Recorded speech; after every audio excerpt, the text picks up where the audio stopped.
사도신경으로 우리 신앙을 고백하도록 하겠습니다. 나는 전능하신 아버지 하나님 천지의 창조주를 믿습니다. 나는 그의 유일하신 아들 우리 주 예수 그리스도를 믿습니다. 그는 성령으로 잉태되어 동정녀 마리아에게서 나시고 본디오 빌라도에게 고난을 받아 십자가에 못 박혀 죽으시고 장사된 지 사흘 만에 죽은 자 가운데서 다시 살아나셨으며 하늘에 오르시어 전능하신 아버지 하나님 우편에 앉아 계시다가 거기로부터 살아있는 자와 죽은 자를 심판하러 오십니다. 나는 성령을 믿으며 거룩한 공교회와 성도의 교제와 죄를 용서받는 것과 몸의 부활과 영생을 믿습니다. 아멘. 오늘 함께 나눌 말씀은 마태복음 14장 말씀입니다. 마태복음 14장 22절부터 36절까지의 말씀입니다.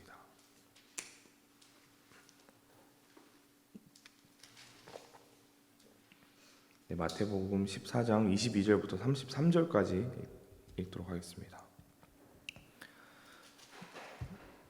22절부터 33절까지 봉독하도록 하겠습니다.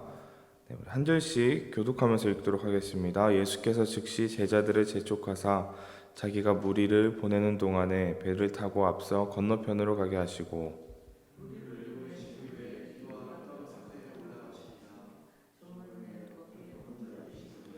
배가 이미 육지에서 술이나 떠나서 바람이 거스름으로 물결로 말미암아 고난을 당하더라.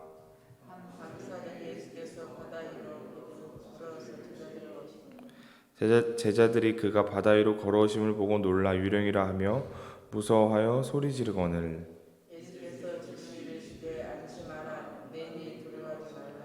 베드로가 대답하여 이르되 주여 만일 주님이시거든 나를 명하사 물 위로 오라 하소서 하니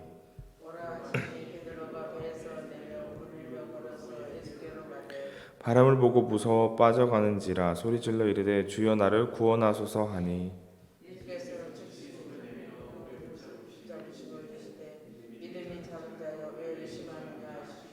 배에 함께 오름에 바람이 그치는지라 배에 있는 사람들이 예수께 절하며 이르되 진실로 하나님의 아들이소이다 하더라. 아멘. 여러분 아마 이런 삶을 살다가 이런 날들을 느낄 때가 있을 것입니다. 이렇게 갑자기 아침에 일어났는데 되게 기분이 상쾌하고 상당히 기분이 좋은 날, 뭔가 뭐 좋은 일이 있어서 그럴 때도 있고, 뭐 굳이 좋은 일이 있지 않아도 왠지 오늘은 뭔가 좋은 일이 일어날 것만 같고 되게 뭔가 컨디션이 상당히 좋은 날을 우리가 가끔씩 이렇게 지내다 보면은 다가오곤 합니다. 그런데 그런 날 갑자기 어떠한 사건이 발생해서 그렇게 좋았던 기분이, 그렇게 상쾌했던 기분이 축 처져버려서 갑자기 오늘 하루는 막 다 이렇게 말아먹은다고 하죠. 그래서 기분이 상당히 안 좋아지고 저희가 소위 일진이 꼬였다라고 말을 하는데 그러한 기분이 든 날이 다가오고 겪고는 합니다. 저에게도 가끔씩 그런 날들이 다가오는데 정말 어떤 날은 기분이 너무 좋은 상태로 날씨도 너무 화창해서 딱 나갔는데 갑자기 제가 모자를 쓰고 있었는데 뭐가 툭 모자를 치는 느낌이 드는 거예요. 그래서 모자를 딱 벗어 보니까 갑자기 새똥이 모자에 딱 묻어가지고 그날 하루 종일 상당히 기분이 안 좋았던 기억이 납니다. 또 뭐 그럴 때도 있었고 한 번은 친구들과 상당히 이렇게 좋은 시간을 쭉 이렇게 보내고 집에 즐거운 마음으로 노래를 들으면서 가고 있는데 옆에 있는 차가 와서 부딪혀서 차 사고가 나서 그 즐거웠던 마음은 싹 사라져 버리고 아주 기분이 상당히 안 좋았던 또 두려운 마음까지 함께 왔던 그런 일들을 겪곤 합니다. 오늘 우리가 함께 읽었던 본문은 어제 담임 목사님께서 말씀을 통해서 나누셨던 본문인데요. 우리가 너무나도 잘 알고 있는 본문입니다. 예수님께서 물 위로 걸으신 사건인데 오늘 우리가 읽은 이 본문 전의 이야기도 저희가 상당히 잘 알고 있는 본문입니다. 바로 예수님께서 보리떡 5개와 물고기 2마리로 5,000명을 먹이신 오병이어의 사건, 이 사건이 일어난 이후에 이제 오늘 본문으로 넘어오게 됩니다.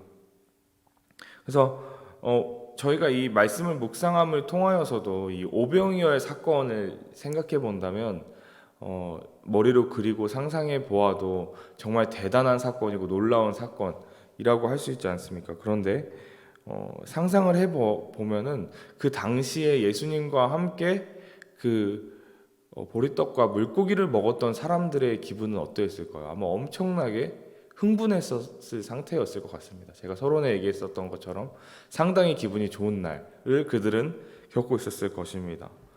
아마 평생의 이야깃거리, 아주 놀란 사건, 내가 자랑하면서 얘기할 수 있을 만한 일이 그들 가운데 일어났을 것입니다. 그것은 물론 제자들에게도 엄청나게 놀라운 사건이었겠죠. 제자들에게도 신기해하는 사람들을 보면서 맛있게 먹고 있는 사람들을 보면서 위로받고 있는 사람들을 보면서 아마 예수님의 제자들도 상당히 기분이 흐뭇하고 상당히 기분이 들떴을 것 같습니다. 내가 따르는 예수님이 바로 저런 분이다. 내가 함께하는 예수님이 저렇게 놀라운 기적을 행하실 수 있는 분이다. 내가 바로 그의 제자이다 하면서 기분이 좋고 약간 우쭐했던 마음도 들 수도 있었을 것입니다.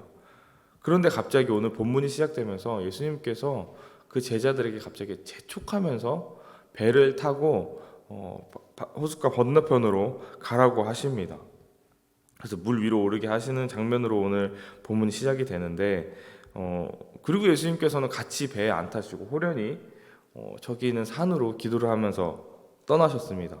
상상을 해보면 분명히 이 제자들은요 배를 타고 가고 있는 도중에도 그 마음속의 기분의 흥분이 가라앉히지 않았을 것입니다. 되게 기분이 좋고 야 그거 그 수많은 사람들을 먹인 게 말이 되냐 이러면서 막 서로 이야기를 하고 있었을 것이죠. 그렇게 한참을 배를 타고 가고 있는 도중에 오늘 본문에서 마주한 것처럼 거대한 파도가 그들에게 몰아치기 시작합니다. 거대한 바람이 불면서 풍랑이 광풍이 불어오면서 파도가 몰아치기 시작하고 배가 갑자기 막 흔들리기 시작하는 것입니다. 이내 이 제자들의 입가에 미소와 입에 신나게 하던 그 말수가 적어졌을 것입니다. 그리고 제자들의 마음 가운데는 갑자기 두려운 마음들로 그 마음이 가득 찼을 것입니다.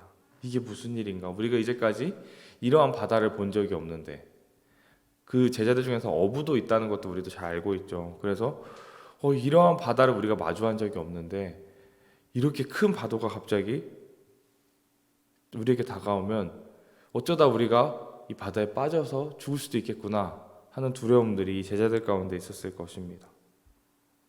그런데 이 갑자기 즐거운 삶 가운데에 기분 좋은 하루의 가운데에 이러한 광풍이 몰려오는 이야기를 우리가 마주하면요, 이 이야기는 비단 성경의 이야기만이 아닙니다.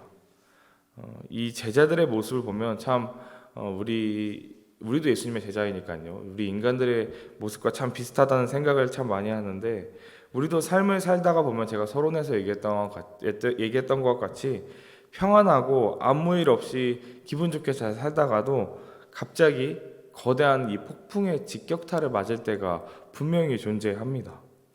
질병의 폭풍이 올 때도 있고 어떠한 사고, 교통사고의 폭풍이 올 때도 있고요.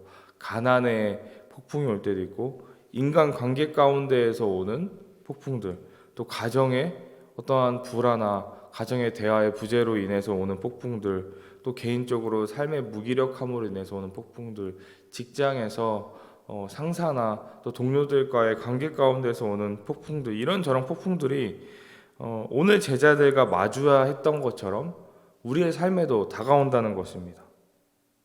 이러한 폭풍들은 신앙생활을 열심히 하고 신앙이 좋은 사람들에게도 예외가 아닌 것을 우리는 잘 알고 있습니다. 믿음이 좋고 열심히 신앙생활 열심히 하는 사람들에게도 어느 날 갑자기 이런 거세한 폭풍이 우리의 삶을 몰아치고 뒤집어 놓습니다. 당시 예수님의 제자들도 누구보다 신앙생활을 열심히 했던 사람들이지 않습니까? 예수님과 직접 동행하면서 예수님의 삶을 바라보고 그 제자의 삶을 살겠다고 실천하던 사람들이 제자들이었고 그렇게 믿음이 그래도 다른 사람들보다는 믿음이 더 굳건한 믿음을 갖고 있던 사람들의 이 제자들에게도 그들의 믿음을 흔들릴 만한 이 폭풍이 다가오고 있다는 것입니다. 사람들은 신앙생활을 열심히 하면서 이 폭풍을 맞은 사람들을 보고 힘들어하는 것을 보면서 비난을 하기도 합니다. 그렇게 예수를 열심히 믿고 교회를 그렇게 열심히 나가는데 이런 일이 생기냐? 뭐 그 역시 다녀봤자 뭐 별반 소용도 없겠구나 하면서 비난을 하기도 하죠. 또는 너가 무언가 잘못을 했기 때문에 그런 일이 일어나는 거 아니겠냐? 이런 말들을 하기도 합니다. 그러나 제가 다시 한번 말씀드리는 것은 이러한 폭풍은 우리의 삶에서 다가오는 이러한 폭풍은 신앙생활을 열심히 한들 신앙생활을 열심히 하지 않아도 동일하게 다가온다는 것입니다. 우리가 신앙생활을 열심히 할 때에도 열심히 안 할 때도 동일하게 다가오는데 신앙생활을 열심히 하는 사람들은 이제 이렇게 얘기하죠. 이 폭풍이 다가올 때 나는 이겨낼 수 있어.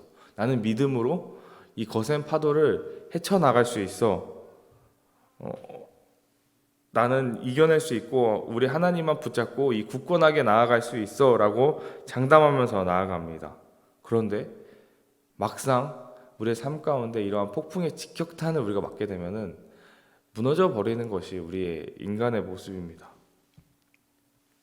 그 워터파크를 가면요, 그 인공 풀이 있지 않습니까? 이렇게 인공적으로 이렇게 파도를 타게 해서 인공 풀들이 있는데 정말 어마어마한 높이로 다가옵니다. 저도 이제 얼마 전에 다녀왔었는데 이 파도가 정말 높더라고요. 그래서 저는 이제 수영도 할 줄 알고 또 구명조끼도 무조건 입고 있어야 돼가지고 이 파도가 다가올 때 뭐 이겨낼 수 있겠지 생각을 했습니다. 그래서 이제 좀 낮은 허리 정도도 안 오는 그 정도 수위에서 이렇게 그냥 한번 바라봤거든요. 근데 파도가 이렇게 쭉 몰려오는데 뭐 이 정도는 뭐 허리밖에도 되지도 않고 버틸 수 있겠지 하고 그냥 서 있었는데 파도를 맞는 순간 저도 모르게 한 2m에서 3m는 뒷걸음질 치게 되더라고요. 조금 다리에 힘을 주지 않고 가만히 있었으면은 그대로 넘어졌을 것 같았어요. 그대로 넘어져서 그냥 그 낮은 파도인데도 불구하고 뒤로 휩쓸려 갔을 것 같은 느낌이 들었습니다. 저의 생각으로는 이겨낼 수 있겠지라고 생각을 했던 것인데 직접 그 파도를 맞게 되니까 저의 생각이 오산이었던 것입니다. 저도 그 파도에 맞아서 뒤로 밀려나게 된 것입니다. 파도를 맞게 되면요, 사실 정신 차리기가 상당히 힘듭니다. 멘탈이 그냥 나가버리는 상황이 오는 것이죠. 하지만 오늘 본문을 통해서 우리가 분명히 기억해야 할 것이 있는데 어느 거센 폭풍이 다가올지라도 우리 앞에는 그 폭풍만 있다는 것이 아닙니다. 우리 앞에는 그 폭풍이 있지만 언제든 우리의 손을 잡고 일으켜주시는 예수님도 함께한다는 사실을 우리는 오늘 본문을 통해서 볼 수 있습니다. 폭풍이 몰아치고 배가 흔들리고 제자들은 정신없이 난리가 난 이 상황 가운데에서 예수님께서는 물 위로 걸어오고 계십니다. 그렇게 걸어오고 계시는 예수님의 모습을 우리가 상상해 보았을 때는요, 상당히 평안했을 것이라고 상상이 됩니다. 파도가 거세게 몰아치는 가운데에서 그 예수님의 모습은 되게 편안했을 것이라고 저는 상상이 됩니다. 그리고 예수님께서 제자들에게 말씀하시죠. 안심하라, 나니 두려워하지 말라, 이렇게 말씀하십니다. 어제 말씀에서도 살펴보았듯이 베드로는 예수님을 의심을 합니다. 만일 주님이시거든 자신을 물 위로 오라고 하소서라고 말하면서 예수님을 따라 베드로는 물 위를 걷게 됩니다. 그러나 범람하는 파도 앞에서 다시 믿음이 흔들리고 겁에 질려서 물에 빠지게 됩니다. 그때도 예수님께서는 손을 붙드시고 믿음이 작은 자여 왜 의심하느냐 하고 다시 베드로를 일으켜 주시죠. 그리고 그 모든 바람을 그치시는 모습을 볼 수 있습니다. 예수님께서는 정말 그러신 분입니다. 예수님께서는 항상 우리에게 친근감 있게 평안하게 다가오시는 분이고 온 우주 만물을 통제할 수 있는 분이 예수님이십니다. 그런 예수님은 우리의 삶 가운데 항상 동행하고 계시고 우리에게 귀를 항상 기울이고 계시는 분이 예수님이십니다. 그 분을 의심하지 않는 믿음을 우리가 꼭 갖기를 소망합니다. 우리에게 어떠한 일이 있어도 예수님께 구원하여 달라고 언제든지 말할 수 있는 저와 여러분이 되기를 소망합니다. 빌립보서 4장 6절에서 7절 말씀은 이렇게 말씀합니다. 우리가 너무나 잘 알고 있는 말씀인데 아무것도 염려하지 말고 다만 모든 일에 기도와 간구로 너희 구할 것을 감사함으로 하나님께 아뢰라. 그리하면 모든 지각에 뛰어난 하나님의 평강이 그리스도 예수 안에서 너희 마음과 생각을 지키시리라. 아멘. 우리의 삶을 살다가 우리는 분명히 마주하게 됩니다. 우리의 삶을 뒤흔드는 그 폭풍을 마주하게 되고, 그런데 우리는 그 폭풍이 언제 우리의 삶 가운데 다가올지는 아무도 모릅니다. 그러나 우리에게 그 폭풍이 몰려와서 우리가 쓰러지고 정신없고 절망적이고 두렵고 힘들 때, 앞에 아무것도 안 보인다고 느낄 때에 예수님께서는 아무것도 염려하지 말고 나에게 모든 것을 맡기라고 주님께서는 그렇게 말씀하십니다. 그러한 믿음을 갖고 그러한 고백을 하는 저와 여러분이 되기를 소망합니다.